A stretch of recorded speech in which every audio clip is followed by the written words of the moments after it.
Graças e paz do Senhor Jesus. Bom dia para todos. Dia. Amém? Bom dia, dona Du. Bom dia, meu filho. A paz do A Senhor. paz do Senhor.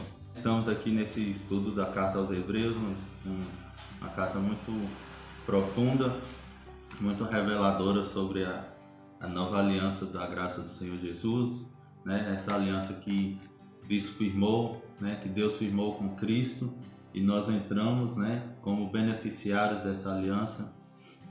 Aleluia, né? Tem a base na graça do Senhor, não na nossa força, não no nosso esforço. Amém? Amém. E já estamos aqui no capítulo 4 e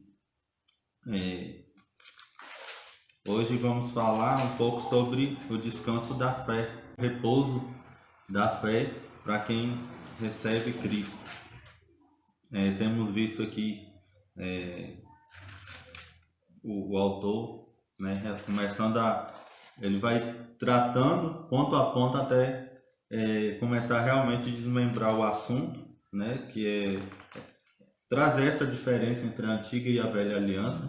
Então ele vai tratando de coisas que os hebreus, né, no caso os judeus, eles sabiam, mas não tinham revelação.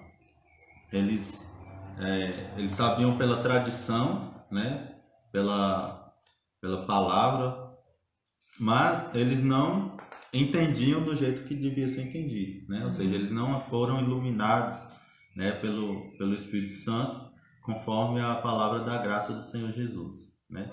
Então, isso a gente precisa muito ter em mente sempre ao ler a carta aos Hebreus, que ela foi escrita para os judeus. Os judeus que receberam a palavra, que ouviram a pregação, viram as coisas, né, acontecendo, né, como eu falei aqui domingo passado, né, no livro de Atos, né, no início da igreja, o evangelho sendo pregado e com muito poder, só que eles não criam, mesmo vendo tantas coisas, tanto mover do Espírito, e mesmo assim eles ainda estavam resistindo, ainda estavam na dúvida, né? Começaram a ouvir o Evangelho, mas depois ainda voltaram a fazer sacrifícios no templo, ou seja, misturando a antiga aliança com a nova. E é o que Jesus falou, né? Quando perguntaram para ele sobre por que os discípulos dele não jejuavam, mas os discípulos de João jejuavam. Aí Jesus foi e respondeu, né? Não se remenda vestido velho com pano novo, né? Senão vai rasgar, os dois vão se perder, né? Então, o que ele quis dizer com isso é que não se mistura o novo com o velho com o novo. Não se mistura a velha aliança com a nova aliança. O que ele veio fazer é uma coisa totalmente nova. E aí, o que é velho a gente deixa de lado, porque não serve mais, né? Aqui na própria carta de Hebreus vai falar que a antiga aliança se tornou obsoleta, ou seja, não funciona mais, já está ultrapassada. Existe uma coisa melhor, existe uma coisa superior, né, para os que confiam no Senhor, em Deus. A velha aliança, ela foi boa, vamos dizer assim, mas ela não funcionou porque ela era baseada no homem, né?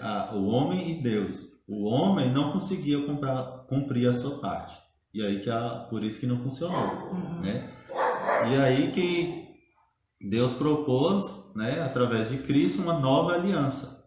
E essa nova aliança como Cristo se fez homem, ele cumpriu a parte que o homem não fazia, né? Então a nova aliança funciona por isso, por causa de Cristo, né? Cristo foi bem sucedido, né? Muito mais do que isso, ele foi muito bem sucedido na sua parte da aliança, e é por isso que nós somos beneficiados, porque não exige a nossa força, exige a nossa confiança, né? A nossa fé.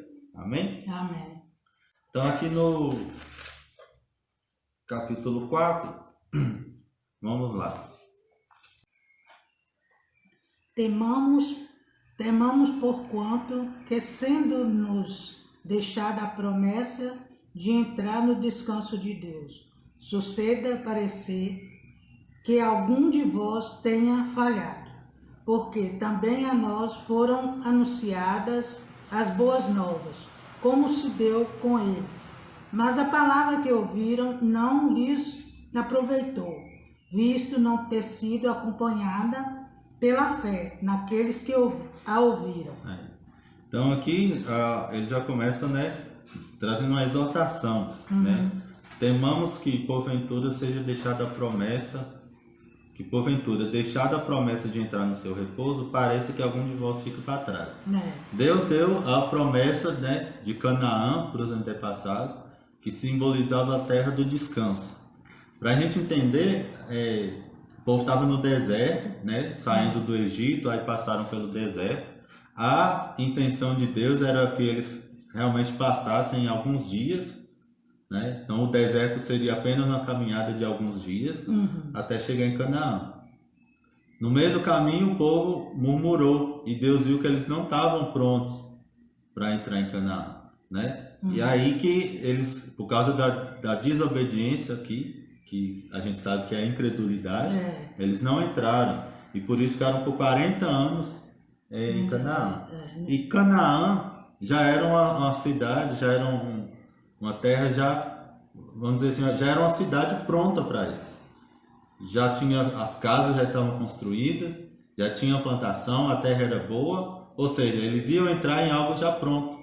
A própria Bíblia diz que eles iam entrar em casas que eles não construíram, ia comer do fruto da terra que eles não plantaram, né? E aí que, ou seja, isso representava o descanso, né? Ou seja, eles iam pegar uma obra já feita, já consumada, né? Então eles iam apenas desfrutar de Canaã, né? Eu acho que como nós devemos desfrutar da graça que Deus nos deu, né? Exatamente. Morrendo na cruz por nós para livrar os pecados, né? Os nossos pecados. Exatamente. Né? Então hoje é a mesma coisa. Tudo que era do Antigo Testamento está representando o que era do futuro, no caso do Novo Testamento. Então isso aí é a mesma coisa que a senhora falou. Então hoje é o que Deus quer de nós, quer que a gente entenda, que é para a gente entrar no descanso da obra que Cristo fez. Então Cristo fez tudo, né? Não faltou nada para ele concluir, para ele terminar sobre a nossa salvação, sobre as nossas bênçãos, né? Cristo, ele fez tudo, a obra foi concluída e ele, no final ele gritou, está consumado. Então é para a gente entrar nesse descanso. Cadê? Então aí fala no versículo 2, no 1 mesmo fala, então, deixada a promessa de entrar no seu repouso, parece que algum de vós fica para trás. E aí a gente sabe que muitos ficaram para trás, morreram no deserto, porque não creram, porque tinham incredulidade e eles insistiram nessa desobediência, continuaram a não crer. E aí o que acontece? Cristo veio, né? Se ofereceu como sacrifício, ele veio e concluiu a obra, né, de redenção para nós, e é o último, aliás, é o único sacrifício que resta, não existe outro. Se a gente não crer nesse, não existe outro. Não existe outro. Né? E aí que, ou seja, a única porta de saída você não entrar, o que acontece? Você vai ficar para trás, né? Aí o 2 falou, porque também a nós foram pregadas as boas novas como a eles. Então eles também receberam as boas novas, né? Eles precisavam confiar em Deus, que Deus tirou eles do Egito e iria levá-los à terra prometida, ao descanso, né? Que era Canaã. E aí o que aconteceu? Eles não creram. E o que aconteceu?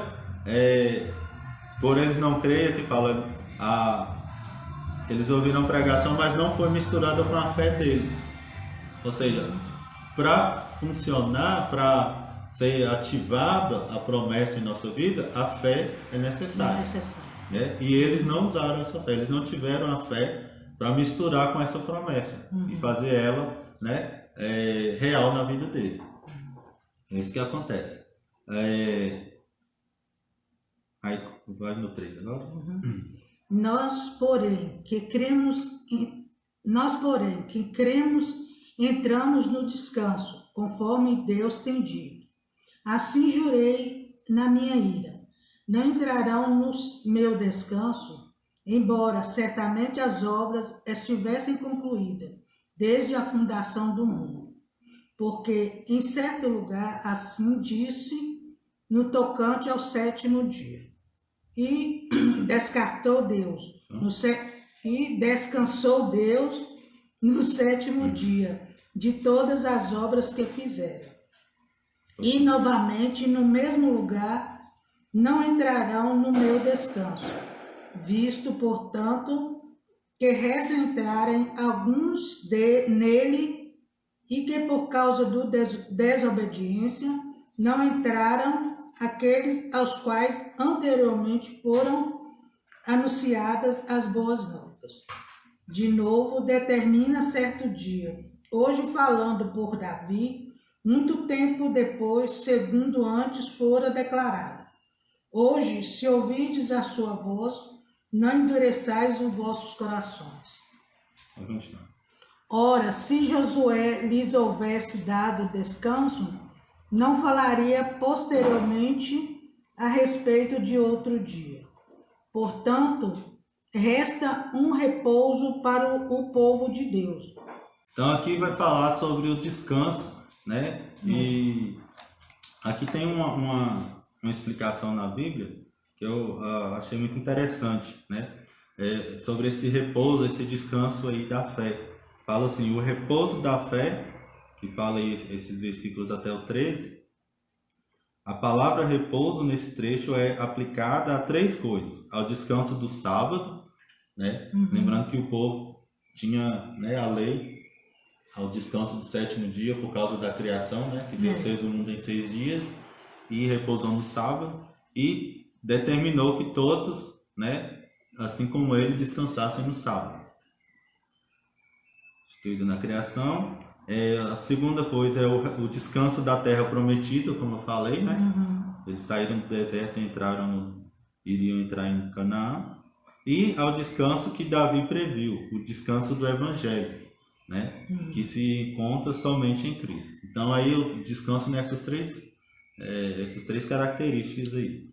Desses 3 descansos se nos ensina, primeiro, que o sábado é a figura, é um tipo de descanso do coração que se acha em Cristo. Então, o sábado é uma figura, é só uma ilustração, é só uma sombra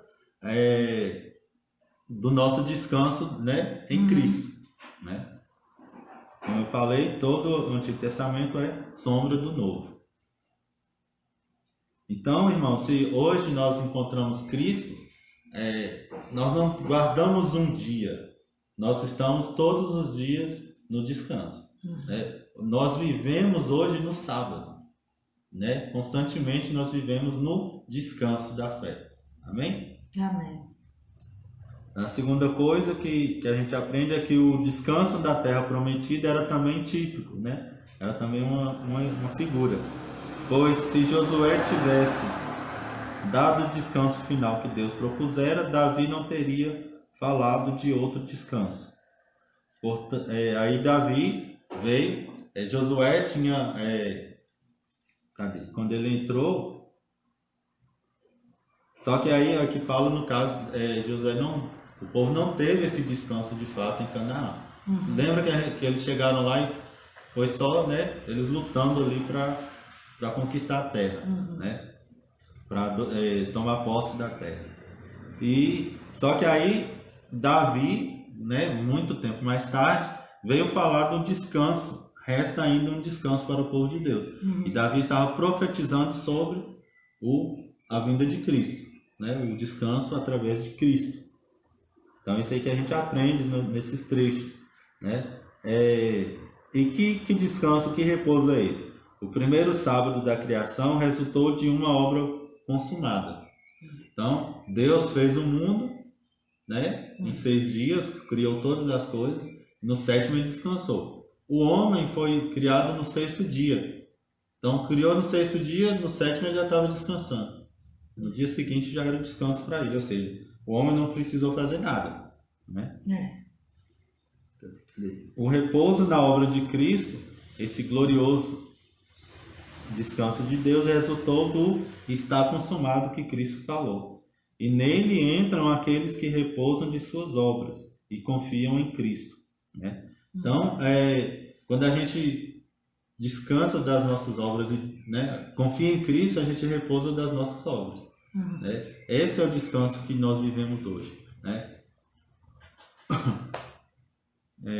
Então, irmãos, a gente vê aí que por toda a Bíblia, né, Deus anunciando esse descanso. Deus pedindo que a parte do homem seja de confiança, né? Confia no que ele fez, confia no que está pronto, né? Não estabeleçam as suas próprias obras, né? Vamos lembrar aqui, por exemplo, a Torre de Babel. Por muito tempo eu não entendia, né? Por que Deus não gostou que eles se juntassem? Aí ali, né? Se a gente não tiver cuidado, o povo se uniu, houve uma união, né? Para fazer aquela torre, todo mundo aceitou, todo mundo colaborou para aquela obra. Aí, só que o intuito foi maligno. Por quê? Primeiro que era desobediência a Deus, que Deus falou que era para o homem se multiplicar e se espalhar pela terra. E eles queriam ficar num lugar só. Segunda coisa, que eles queriam tocar no céu. Eles queriam chegar até no céu. E como é que eles iam chegar ao céu? Com a obra deles, a obra da torre, né? Ou seja, não era o caminho que Deus propôs. E o único meio de chegar a Deus é por Jesus. Por Jesus. Né? Jesus é o único caminho. Jesus é o caminho, a verdade e a vida. Eles queriam fazer uma torre, eles mesmos construir uma Até forma. chegar ao céu. Exatamente. E aí que Deus não, né? Aquilo não agradou a Deus, porque era falta de fé, falta de confiança em Deus, né? O caminho que Deus já tinha proposto antes da fundação do mundo.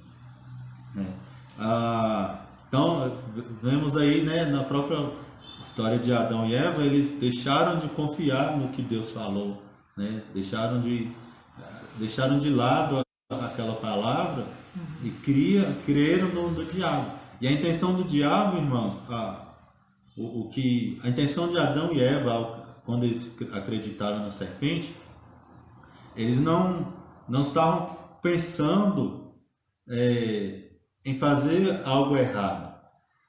A intenção de Adão e Eva era boa, vamos dizer assim. Eles queriam ser como Deus, ou seja, eles queriam ter a aparência de Deus. Eles queriam parecer com Deus em tudo, né? Mas a gente sabe que eles já eram imagem e semelhança de Deus. Mas a serpente enganou eles dizendo que não eram.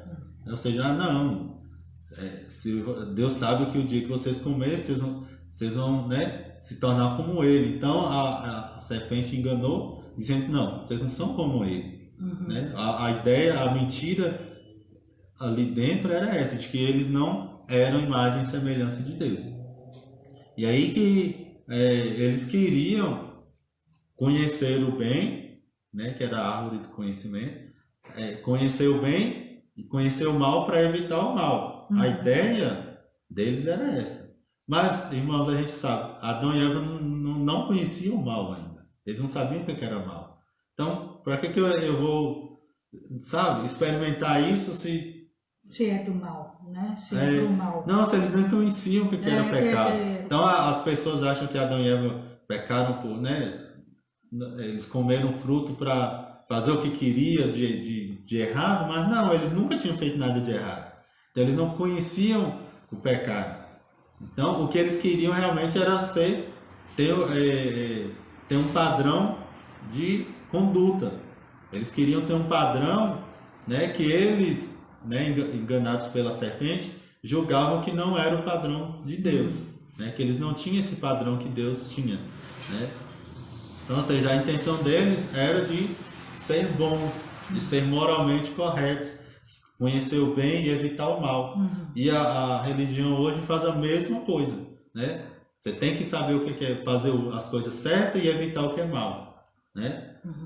Qual que é o problema disso? Que se eu viver em função disso, eu me desligo de Cristo. Se eu ficar com o meu foco, eu preciso fazer o que é certo, eu preciso deixar o que é errado. Nossa, eu fiz o que é errado, nossa, deixa eu fugir, ficar nessa paranoia, eu já desliguei de Cristo, né? Eu não estou falando de perda de salvação, estou falando da perda do fluir da graça, do fluir da obra de Cristo em mim. Então eu desligo a graça de fluir na minha vida, porque a graça não flui quando eu acho que eu sou merecedor. A graça só flui quando eu sei que é pela obra de Cristo que eu recebo o que eu recebo, né? Então, viver e buscar apenas a moral não me leva a nada. As religiões aí por todo mundo pregam a boa moral, né? Isso é bom? Mas isso não é o foco do Evangelho. O Evangelho é ter vida e não ter uma moral bacana. Ter moral, uma moral aceitável, uma moral digna realmente, é fruto de quem recebe a vida de Cristo, né? Só que sempre, irmãos, é a questão do foco. O foco da religião sempre está nas coisas onde não devia estar. O foco está sempre na conduta, está sempre no que eu tenho que fazer. Mas o Evangelho quer sempre nos levar ao que Cristo fez, né? E quando eu foco no que Cristo fez, as outras coisas não são acrescentadas, né? As outras coisas foram. Por exemplo, aí a gente fala dos dons, o fruto do Espírito Santo, lá de Gálatas, capítulo 5, que a gente estudou alguns meses atrás. Aqui, a gente fala, né, é muito pregado que a gente tem que tem que dar o fruto do Espírito, né? O amor, alegria, paz, longanimidade, benignidade, bondade, fé, mansidão, temperança. Você tem que dar o fruto do Espírito, mas fruto, irmão, não vem pela força. Você não tem que dar fruto. Você vai dar fruto se você está sendo alimentado corretamente. E interessante é que o fruto é do Espírito, né? O fruto é do Espírito. E esse fruto, ele vai nascer do descanso. Você nunca vê uma árvore gemendo para dar um fruto. Já viu a laranjeira gemendo? Já escutou? Né? Um pé de uva gemendo lá? Não dá força. Ele não esforça para isso. Ele é apenas bem cuidado. Quando a árvore é bem cuidada, é bem alimentada, né? Bem regada, o fruto nasce, né? O fruto simplesmente nasce. E é isso que acontece. Nós hoje, a exortação aqui do capítulo 4 é para a gente se manter no descanso. A gente se manter nesse descanso da fé. Porque aí as coisas vão fluir. Amém? Amém. Outra coisa aqui, nesse capítulo 5 de Gálatas, é que o fruto é do Espírito. O fruto é do Espírito Santo em nós. Mas quem faz é Ele. O fruto é dele. Amém? Então, se nós já temos o Espírito, né, descansa nisso. Seja conduzido pelo Espírito Santo e o fruto vai aparecer. Amém? Amém. Então, voltando aqui para o texto de Hebreus, a gente parou. Então, resta ainda um repouso para o povo de Deus. Foi a fala, foi a profecia de Davi sobre o Evangelho, né? Davi, que viveu eu creio que mais de 700 anos antes de Cristo, ele já previa, né? Não, foi Isaías que viveu esse tempo. Então Davi viveu há muito mais tempo, muito antes, né? Mais de 700 anos antes de Cristo. E ele previu isso, que faltava, ainda tinha um descanso para o povo de Deus. Vai no 10 aí.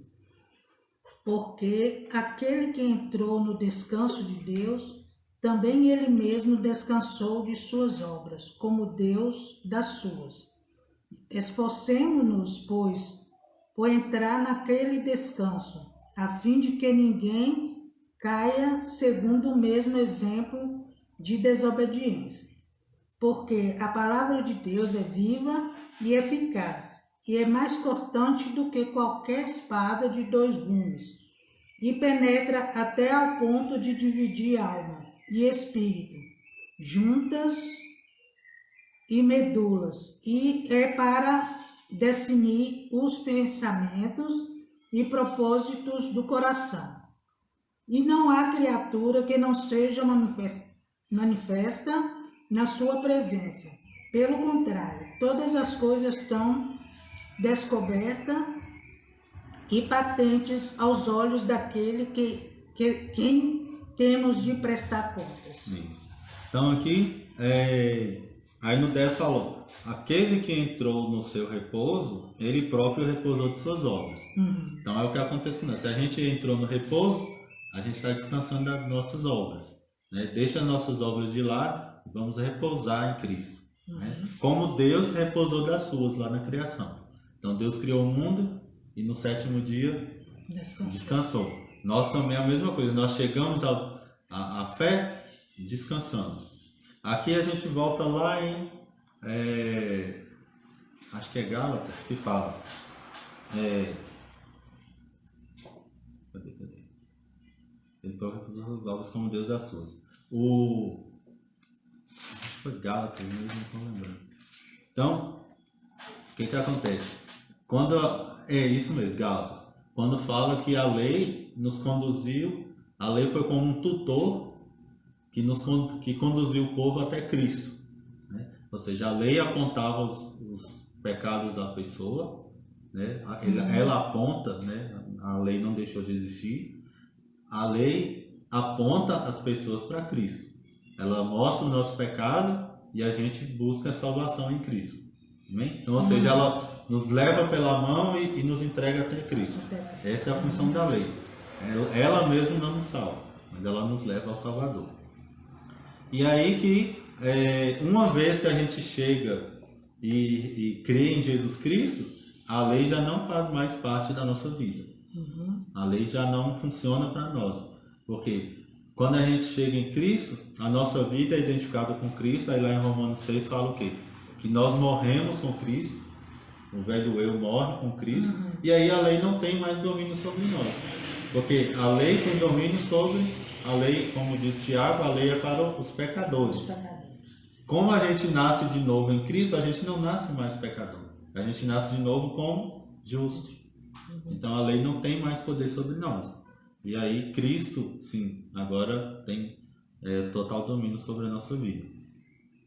E então é isso aqui. Quando a gente chegou, viveu através de nossas obras, vivemos através do nosso esforço, mas quando a gente chega em Cristo é hora de descansar. Né? Então todos nós que estamos em Cristo temos, né, temos aí um descanso para nós. Né? Jesus próprio, ele veio lá em Mateus 11 e falou: vinde a mim todos estáis cansados e sobrecarregados e eu vos aliviarei. Né? Em Cristo a gente tem descanso das nossas cargas, das nossas obras. Né? Em Cristo a gente deixa tudo de lado e abraça, né, o que Ele tem, abraça a graça dele. Ou na verdade a gente se deixa abraçar pela graça. Né? Aí no versículo 11 eu gosto muito, que é uma contradição, a contradição da graça. Vamos esforçar para descansar. Imagina para você ver. Então hoje, quando você for levado por pregações, até mesmo pela sua própria carne te levar a querer esforçar para alguma coisa, nossa, eu preciso fazer mais para Deus, eu preciso buscar mais para receber mais, você lembra disso. Faça o seu melhor, esforce-se, mas é para descansar. Quando vier esses pensamentos, você tem que fazer mais, você lembra que você precisa descansar. Desvie esse esforço para fazer e coloque esse esforço para descansar, né? Para repousar em Cristo. Amém? Amém. Essa é a contradição, vamos dizer assim, né? A contradição da graça. Tem que esforçar para descansar. Não é, como é que eu vou fazer isso? Esforçar para descansar. Porque a nossa alma, né, enquanto a gente ainda não renova a nossa mente, né, nesse processo de renovação que ele acontece aos poucos, a gente sempre vai ser levado a querer fazer alguma coisa. Quando a enfermidade chega, nossa, eu acho que Deus está cobrando para eu orar mais, é porque eu não orei tanto. Você sempre vai se sentir, né, condenado por não ter feito ou ser levado a querer fazer mais para receber de Deus. E aí é esse momento que você precisa resistir, né? Se firmar na fé e dizer, não, em Cristo tudo está consumado, né? Eu vou permanecer na fé, eu vou permanecer crendo na palavra. Os sintomas de doença estão aí, as dificuldades financeiras aparecem e você vai querer ser levado a querer fazer mais, né? Eu falei da relação você com Deus, né? Você vai querer barganhar com Deus. Eu vou fazer um jejum, eu vou fazer uma campanha, e a Bíblia está dizendo que o seu esforço é para crer, né? Que está tudo consumado. Você não pode, nada que a gente faz tem capacidade, tem poder para acrescentar no que Cristo fez. O que Cristo fez está pronto, está consumado, é completo, é uma obra maravilhosa.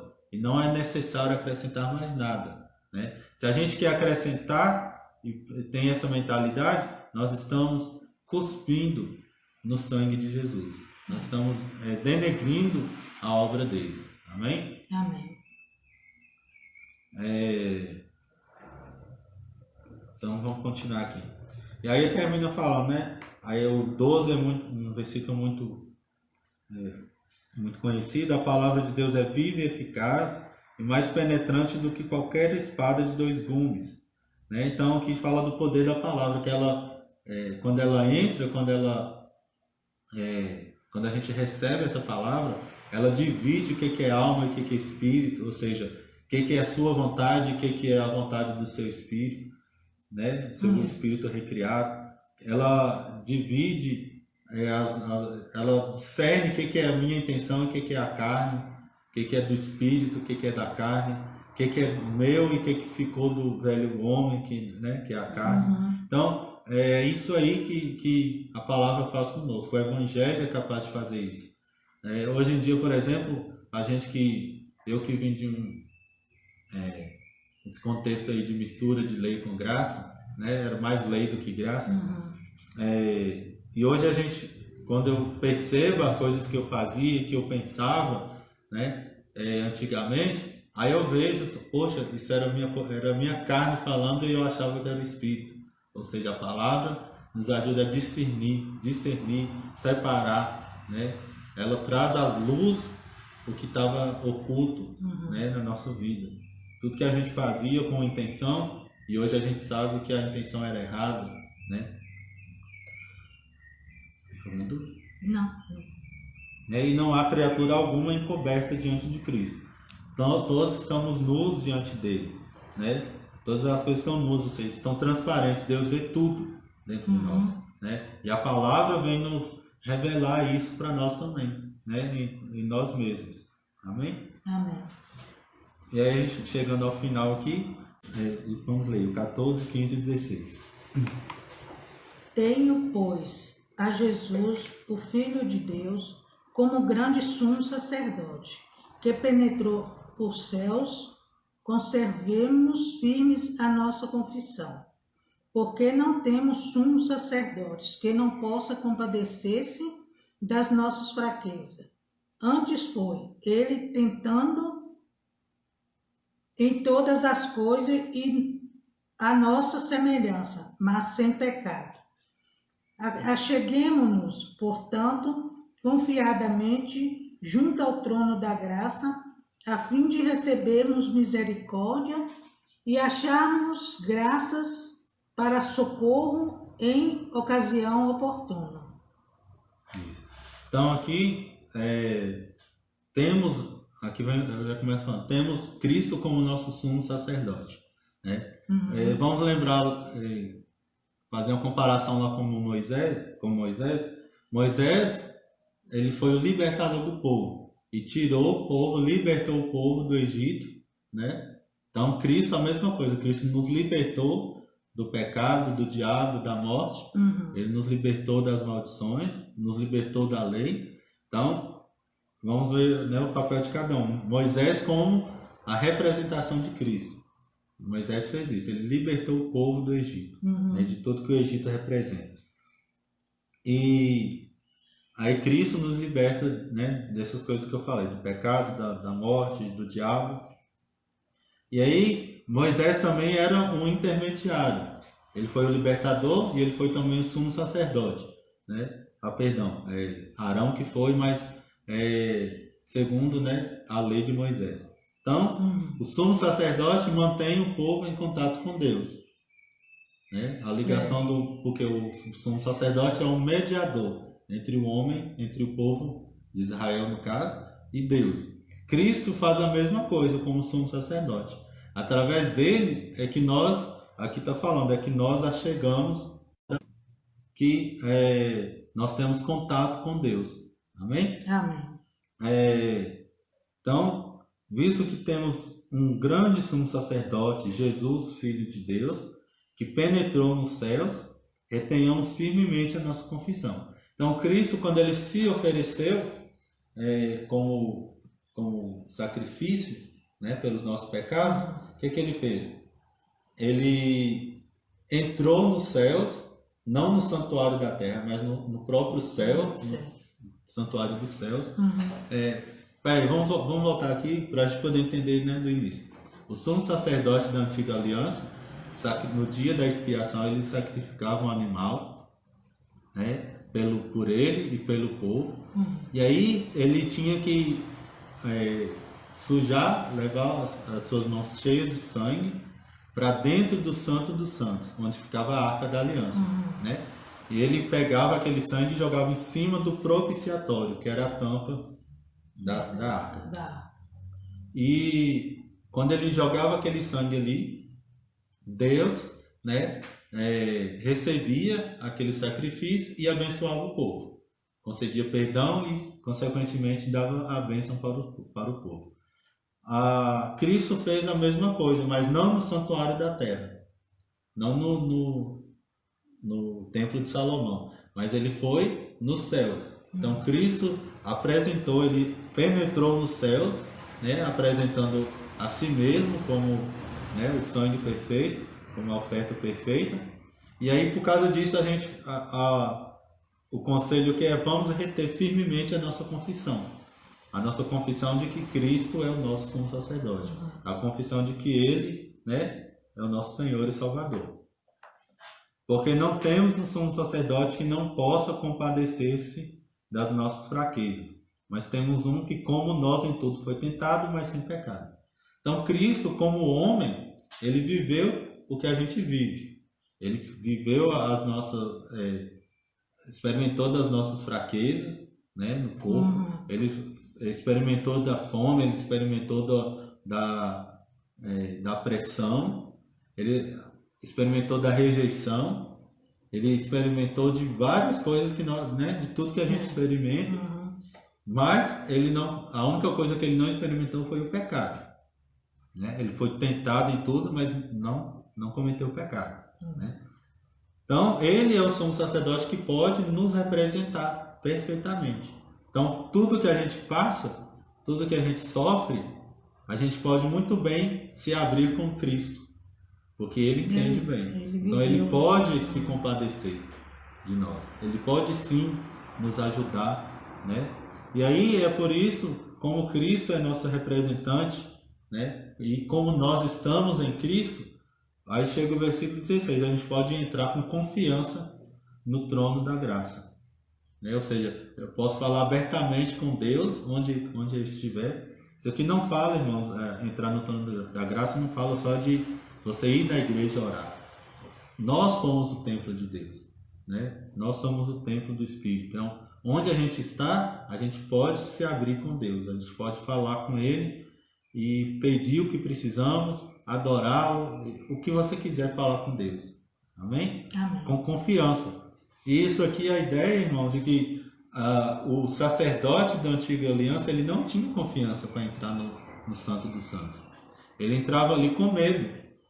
Porque se ele tivesse algum pecado que ele não confessou, que ele não se abriu com Deus, ele podia morrer. E aí que o povo todo estaria perdido, né? Então ele sempre entrava com medo. Será que Deus vai aceitar o sacrifício que eu fiz? Será que Deus vai me aceitar?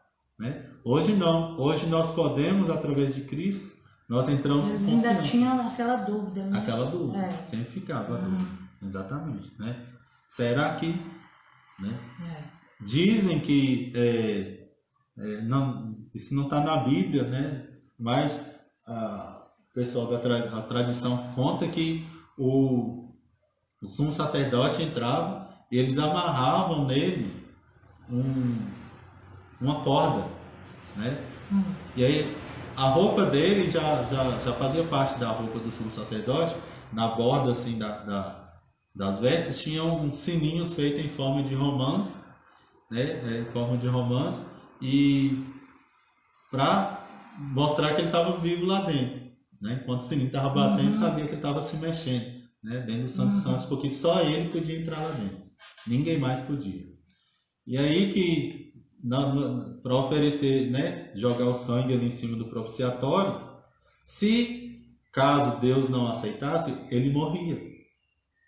A ira de Deus, né, iria consumir ele, porque aí ele ia consumir o pecado, mas como o pecado estava nele, ia todo mundo junto. E porque, né, naquela época eles não eram nova criatura, Cristo não tinha pagado por todos os pecados dele, tudo aquilo era todo sacrifício era para, como é que é a palavra? Esqueci. Não é expiar, o pecado era, esqueci a palavra. Então, o pecado era apenas coberto, lembra que eu falei? Então, se ele tivesse algum pecado não resolvido do sumo sacerdote, ele caía duro ali, né? E aí ele falava que amarravam a corda e se caso ele morresse, eles puxavam, porque ninguém ia poder entrar, ninguém ia poder entrar lá dentro, né? Então nem mesmo os outros sacerdotes, somente o único, que existia o sumo sacerdote que era como chefe, o único que podia entrar no Santo dos Santos. Amém? Agora aqui não. Cristo, a gente pode entrar de cabeça erguida, de confiança. E como eu vi uma pregação recentemente, acho que foi do Vitor Azevedo, a gente pode entrar olhando Jesus como igual, olhando a Deus como igual. Porque Cristo somos filhos de Deus, então temos a mesma natureza dele, né? Nascemos de novo com a natureza de Deus. Então nós podemos olhar para Deus de igual para igual, sem medo, né? Sabendo, sim, irmão, não estou dizendo que a gente não tem temor. Que, claro, Deus é maior do que nós, claro que Deus é, né, soberano, Ele é mais forte, é maior, infinitamente maior do que nós. Mas a gente não tem medo. Nós temos a mesma natureza dele, somos filhos, né? E somos aceitos, né, por Deus. E aí podem entrar com confiança no trono da graça. Podemos entrar com confiança em oração, podemos falar com Deus, né, sem medo, para receber, para que possamos alcançar misericórdia, ou seja, no momento de aflição, né, um momento que a gente se mete em confusão, a gente precisa da misericórdia de Deus para nos livrar do mal, né? E achar graça, ou seja, o favor que a gente não merece. Não só, irmão, a gente tem as duas coisas, a misericórdia e a graça, né? A misericórdia é Deus te poupar do mal que você merece. E a graça é Deus te abençoar sem você merecer. Amém? Então, a gente tem as duas coisas, né? A gente tem a misericórdia e a graça. E a gente encontra isso em Deus, por causa de Cristo. E achar graça a fim de sermos ajudados em tempo oportuno. Então, se hoje é seu tempo oportuno, é hoje que você precisa de um milagre, se hoje nós precisamos de alguma coisa de Deus, podemos entrar com confiança, né? Muitas vezes em reuniões de oração, sabe? Na igreja que eu era, nas igrejas que eu ia, e tinha eu ouvia, às vezes a gente acaba ouvindo a oração das pessoas do lado, né? E assim, umas orações tão sofridas, uma oração com tanta incredulidade, irmãos, que a gente vê no meio do povo de Deus, sabe? Que eles não entendem isso aqui ainda. Eles entram na presença de Deus: ô Senhor, se o Senhor quiser, me abençoa. Oh meu Deus, tem misericórdia, sabe? E não entendem ainda, né, a nova aliança, não entendem ainda que eles não são, a gente não recebe apenas misericórdia, mas a gente tem a graça. Tem a graça. Né? A graça é maior do que tudo, irmãos, que a gente, né, deseja na vida. Né? Se a gente entende a graça muito bem, ainda não entendemos realmente. Né? A graça é grande assim. Né? E é isso que nós precisamos entender. Entrar com confiança. Não por causa de nós mesmos, mas por causa de Cristo. Cristo está ali e Ele né? A Bíblia diz, vai falar lá em Hebreus também, que Ele intercede por nós. Ele está ali diante de Deus, Ele está ali, ao lado de Deus, intercedendo por nós. Né? Ou seja, então não tenho que temer, não preciso temer. Os nossos pecados já foram resolvidos na cruz. Não é, mas eu pequei ontem, como é que eu vou falar com Deus hoje? Falando. Porque esse pecado que você cometeu já foi resolvido na cruz. O pecado não é mais o abismo entre Deus e o homem. Né? O texto de Isaías 59 fala: mas as vossas iniquidades fazem separação entre vós e Deus. Isso aí é porque era no Antigo Testamento, antes de Jesus vir e resolver esse problema. Né? Hoje não temos nada que nos afasta do amor de Deus. Né? Nada pode nos separar do amor de Deus que está em Cristo Jesus. Amém? Vamos ficar por aqui. Esse foi o estudo de hoje, capítulo 4. Leia os capítulos. Se você ainda não leu, leia os capítulos anteriores. Né? Leia a carta inteira. Você tem, né? Leia um capítulo por semana, você repete e vai entendendo mais. E domingo que vem a gente vai continuar no capítulo 5.